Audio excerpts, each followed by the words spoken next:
fekk si sang bu tedd bi ki toog nii muy kan cheikh na cheikh Sidi Xeer doomu cheikh bu na doomu cheikh Taalibu ya doomu cheikh na cheikh Saad bu doomu cheikh Ahmed Fadalul Dumamin ki toog nii mooy kan mooy ki nga xam ni moom la bàyyam yabaloon ca tukki ba ki toog nii mooy kan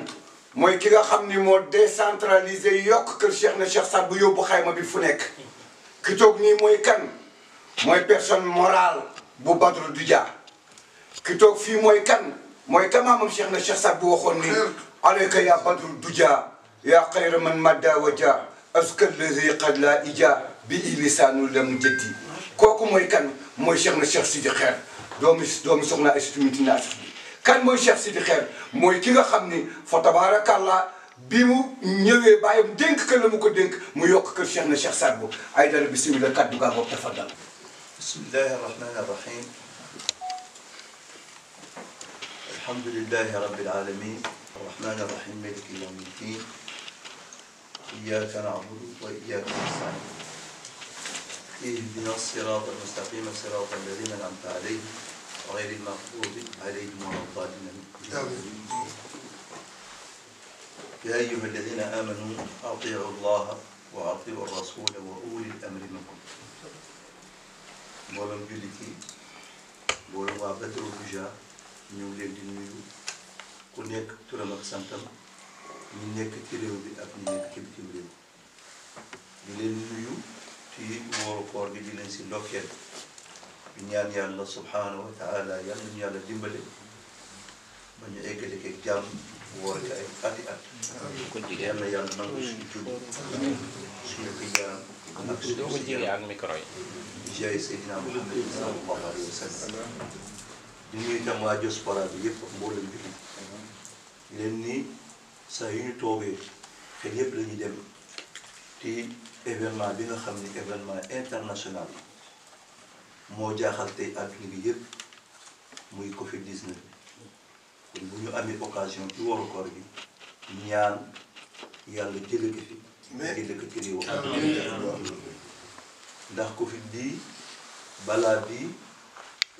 pesé na ci kaw àdduna bi yëpp mais rawatina fii ci Sénégal ak li ko wër pesé na ci bakkan yi ndax luy faat bakkan metti na lool te amul tey benn famille ci Sénégal ak àdduna gi bu amul ku fa jóge ku jege mbaa ku sore di mbokk mbaa ku mu xam te feebar bi yóbbu la ñu leen di ñaanal yàlla leen yàlla xare àjjana yi gën a kawe ci àjjana ñi feebar yàlla leen yàlla wéral ñaareel bi am na aussi des ci wàllu économique ndax ñu bare seen liggéey yàqu nañu ñu bare xëyatuñu gontuñu famille yu bare am nañu difficulté financière ñu kon ñu ngi leen di ñaanal yàlla na leen yàlla yokk tekk fi feebar bi ndax àdduna bi mu ngi delluwaat mu meloon ci wàllu diine bi ku nekk xam na ni xel yëpp lañuy dem ci Màkka ci woru koor ci omra bi xalaat aj bi wante gisoon ngeen ba mu ñëwee aj bi sax amul omra kenn xalaatu ndax balaa ngay xalaat julli xalaat dem liggéey day fekk nga am garantie ci sa fan mbaa nga am wér-gu-yaram sa yaram ci xalaat itam bu ñu xoolee ci jamono gi ñu nekk xel yëpp dañuy dem ci Nimjaat ci Qaadir xam ni waa Badru Duja yëpp seen xel ci Nimjaat tey ñoom ak bépp jullit doon dem Nimjaat di siyaare sa xel ngi Nimjaat ci weeru koor bi te contexte bi fi nekk nga xam ni xalif général Cheikh Aya doomu Cheikh na Cheikh Taalibu yàlla wéral ay cëram ñu ngi si def ay jéego yu bare pour taalibe yi mun a dem siyaare Cheikh na Cheikh Saad ma gisante ne seeg ñaari gouvernement yëpp waxtaan seeg ñoom pour ñu yombal mbir gi ci taalibe yi ndax ñu mën a dem Nimjaat mais xam ngeen contexte national bi ak contexte international bi kenn réeréwu ko mbir ndax ñu ngi ci 3e vague mbaa sax 4e vague ak beneen génération Covid li nga xam ni kenn xamul feebar bi jógee ko fi ba léegi mesure di barrières yi ba léegi jógeeguñu fi mais malgré loolu yëpp ñu ngi def Mauritanie def nañu benn procès verbal benn réunion bu ñu def le 23 mars 2021 pour Covid pour pèlerin bi Nimja mais liñ si retenir mooy ni Mauritanie comme ni mu doon def bac bi ñoo koy fay état bi moo koy jël en charge ndax ku nekk xam ne ni bac bi société que moom parapublic mesures yi nga xam ne dañ ko jël pour communal bi taxe communale bi Mauritanie état Mauritanie moo koy fay mairie bi li nga xam ni itam muy police ak douane lépp état bi jël na ko en charge mais nag dafa teg condition ni képp kuy dugg Mauritanie comme fi ñu doon jaaree bac bi wala jaama da ngay am test PCR booy def mu nekk négatif logiquement mbaa nga yore sa carte vaccination ñaari piqûre yu mot te loolu boo ko yoree bu ñu demee ba foofu ñoom dañ koy vérifier wax ko autorité bi ñu soog leen a jox ndigal ngir dugal ñii mbaa du dugg pour ñu dugg yooyu mesure du ñëpp ko mun mais ba léegi xalif yi mi ngi def ay jéego pour yombal mbir gi mais taalibe yi nañu waaj toujours xel yëpp dem ci Nimja mais ñu teylu ba xam ndax mesure yii de du ñëpp a mun a dem PCR bi du gratuite te moins de 48 heures la si soxla te boo demee ba foofu ba def fa 72 heures beneen PCR ngay dugaat pour ñëw yooyu mesure dañ ko bëgg a leeral rek pour waa Badru Bija xam ko képp kuy waaj na waaj mais nañu ñu teg déglu bu amee ci diggante bi changement daañ ko yëgal nit ñi bu amul changement ñu xam ni rek bëgg a dem taxaw a dem mais mën a dem a tax a dem ñi mën a dem te mën a def am remplir mesures yi nga xam ni état Mauritanie moo ko laaj te àdduna bi yëpp laaj ko muy PCR bi ku ko mun dem mais ku ko munul wala munoo condition yi laa yukallifu llahu nafsan illa wusaha wasalaamu aleykum wa rahmatullahi taala wa barakatuhu di nuyuwaat bu baax suñu waajur suñu xalifa Cheikh Aya doomu Cheikh ni Cheikh Talibou ci jéego yi nga xam ni commencé na ko tamit koy continuer def ba léegi pour yombalal taalibe yi ak njabootu waa kër Cheikh ni Cheikh Saad bu yëpp pour ñu mun a rendre Nimja ñu ngi ci jéego yooyu yal na ko yàlla sotti Cheikh Seydina Muhammad sallallahu alayhi wa sallam. kaddu yaa ngoog moo tukkee ci doomu Cheikh bu ne ji di Cheikh na Cheikh Sidi Xeer doomu Cheikh bu ne doomu Cheikh Talibou doomu Cheikh na Cheikh Saad bu personne morale du Badru Bija léegi nag fi mu toll duñ def lu dul jox le président du Badru Bija di El Hadji Cheikh Baye Diouf. Salaamaaleykum wa rahmatullahi wa barakatuh. Vous avez entendu tout de suite le message du chérif Cheikh Sidi Xeer. Un message concis, circonstancié bien sûr, mais à la hauteur de l'événement qui nous attend. Nous sommes aujourd'hui dans un contexte un tout petit peu particulier, dans la mesure où l'année dernière, nous n'avons pas pu aller à Nimja à cause de cette pandémie dure, qui dure et qui perdure. Cette année, la chose maintenant est entre les mains des autorités et du Khalif qui sont en train de négocier pour faciliter un tout petit peu ce voyage au niveau de Nimja. Nimja, par rapport à quel lieu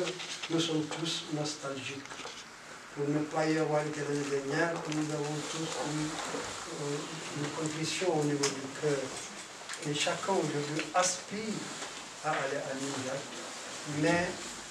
tant que si nous voulons y aller, il nous faut remplir certaines conditions. Et ça, c'est les autorités qui ont quand même donné leur avis par rapport à cela. Il s'agira de faire le test, le shérif l'a dit tout de suite, ou alors être justement à jour par rapport aux vaccinations, c'est-à-dire avoir fait les 2 vaccinations qui nous permettent d'être à la limite immunisés par rapport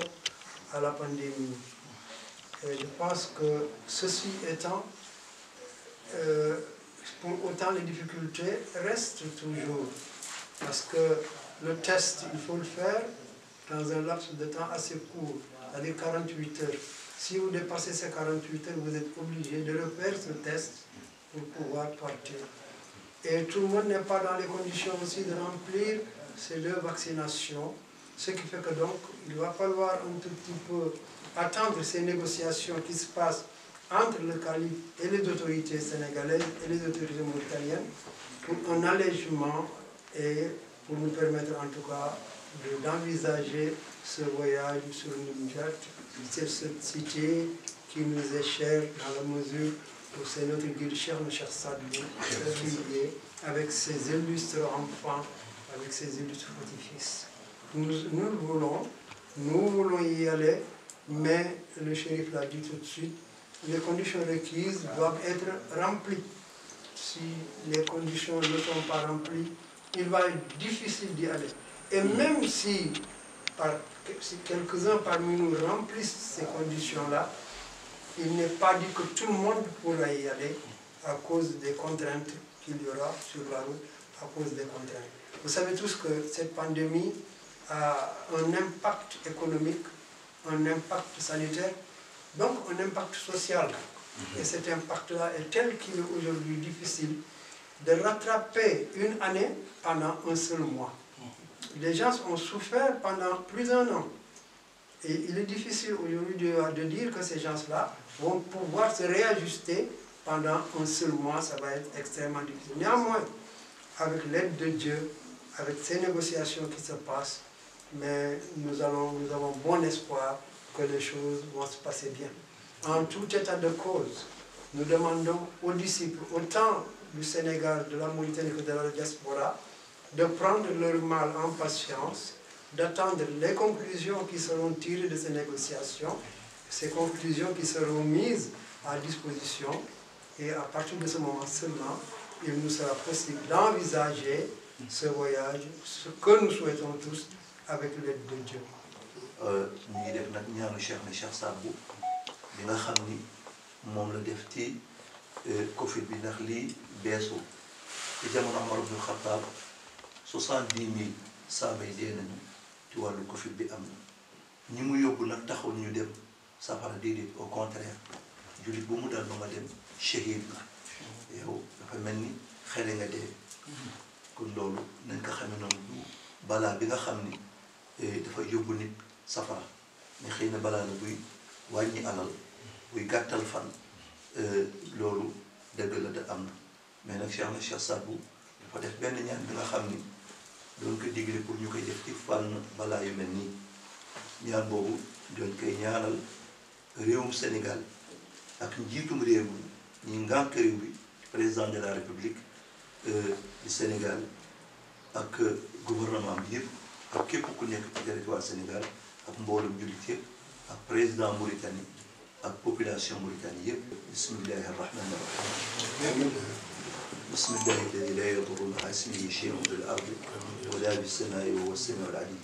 tahassartu bil 'izzati wal jabarut wa i'tasamtu bi rabbil malakut wa tawakkaltu 'ala al-hayy alladhi la yamut allahumma asrif 'anna hadha al-waba' wa qina sharra ar-rada' wa najjina min at-ta'ni wa at-ta'un wal bala' بلطفك يا لطيف يا خبير إنك على كل شيء قدير سبحان ربك رب العزة عما يصفون والسلام على المرسلين والحمد لله رب العالمين.